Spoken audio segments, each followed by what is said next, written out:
Bismillahirrahmanirrahim.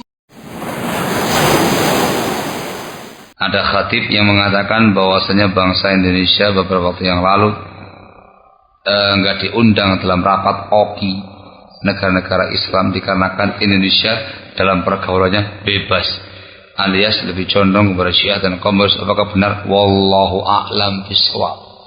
Ya tanyakan sama saya khatib, kok sama saya. Apa sih? Jawabnya wallahu ta'ala a'lam bishawab. Pas terkait kita dengan negara kita sebagai warga negara harus menjadi warga negara yang taat kepada penguasanya, taat kepada pemerintah dalam perkara yang ma'ruf, dalam perkara maslahat umum yang mubah, bukan dalam perkara yang mungkar. Jadilah warga negara yang taat dalam perkara selain kemungkaran. Ketaatan kalian kepada pemerintah, wahai kaum muslimin, itu merupakan satu solusi utama untuk merubah suasana dan situasi. Kezaliman seorang penguasa ada segala macamnya yang dipandang merugikan umat Islam, itu semua dikarenakan kezaliman kaum muslimin sendiri. Allah mengatakan dalam firman-Nya, wa kadzalika nuwalli ba'dadh zalimina ba'dan bima kanu yaksibun. Demikianlah kami menguasakan sebagian orang yang zalim atas sebagian yang lain dengan sebab apa yang mereka perbuat sendiri. Sehingga banyak istighfar, banyak taubat kepada Allah Azza wa Jalla atas kelemahan-kelemahan kita, kezaliman kita, dosa-dosa kita. Jadilah masyarakat yang beriman, masyarakat yang beramal saleh, masyarakat yang saleh. Mulai dari individu kamu masing-masing.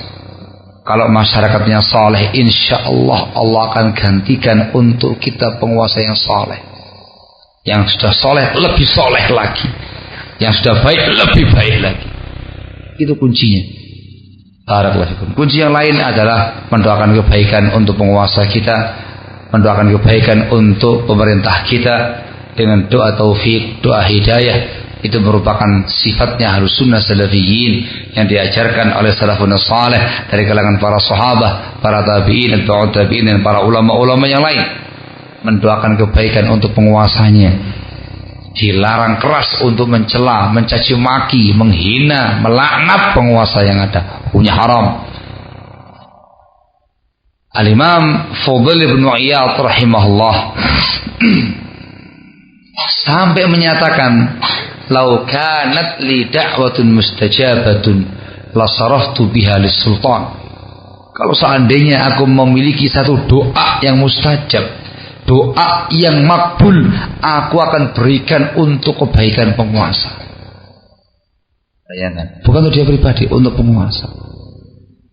Kelihatannya jawabannya sangat jelas. Kalau penguasanya saleh, maka akan soleh negaranya, akan soleh masyarakatnya, bahkan akan soleh hewan-hewan ternaknya.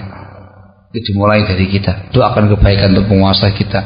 Setiap kali sampai kepada antum informasi-informasi yang sumbang-sumbang, yang miring-miring terkait dengan penguasa kita, doakan kebaikan untuk mereka.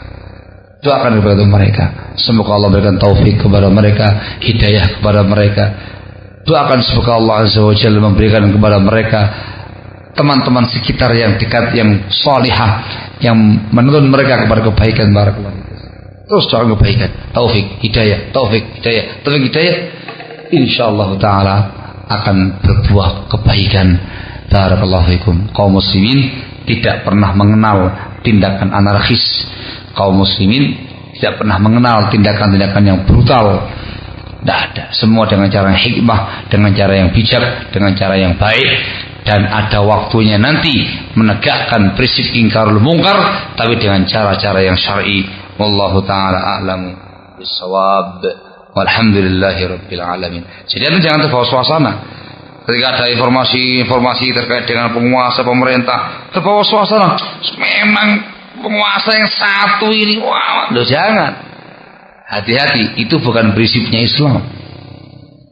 Ada informasi yang betul-betul valid terkait dengan penguasa kalian yang antum anggap itu kurang baik, kurang bagus. Sabar. jangan menghina, jangan melecehkan, jangan mengumpat-ngumpat, jangan mencela, jangan melaknat. Bila dalam Islam dianjurkan sangat untuk mendoakan kebaikan untuk para penguasa. Rasul mengatakan dalam sabdanya, as-sultanu dhilullahi ta'ala fil ard, man akramahu akramahullah, wa man ahanahu ahanahullah. Yang namanya penguasa, naungan Allah di muka bumi ini. Barang siapa yang memuliakan penguasanya, maka Allah akan memuliakan dia. Barang siapa yang menghinakan penguasanya, Allah akan hinakan dia.